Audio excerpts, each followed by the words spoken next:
So how would you characterize the HGSE community during your time as dean? It was the place I wanted to be.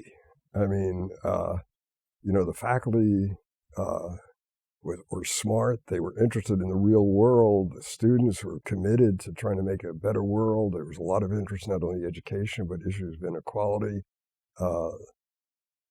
Educators, want to make a better world, and the place was filled with that. So for me, it was a thrill to come.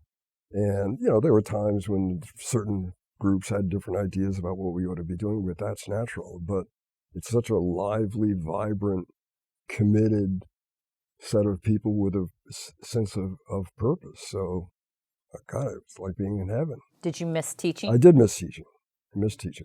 I also learned, I used to teach about not only politics and policy, but I also taught about leadership. And I discovered in the process of actually being a leader that what I had taught was not fully in line with what the nature of the job was. So it was a good experience. It would help me when I taught again after I stopped being dean. I found the job to be even more demanding than I thought it was going to be. And I found it partly was really demanding because I took seriously my responsibility of being a head of the School of Education at Harvard. Now, that didn't mean that it went to my head in the sense of I'm a big person as much as I had to try to do everything possible to make this school work for the students. And yes.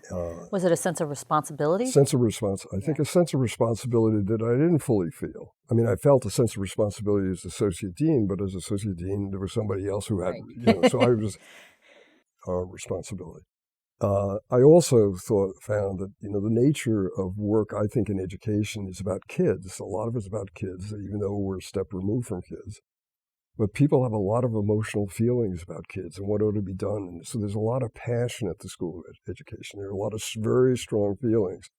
And kind of dealing with that it takes a lot of energy to deal with that on a continuing basis, which I found exciting. But I think in a lot of the literature about being a leader, there's too much focus on the technical, kind of just the thinking parts of it, and not enough focus on the emotional aspects of it and how to manage that in such a way that you can be successful and move forward.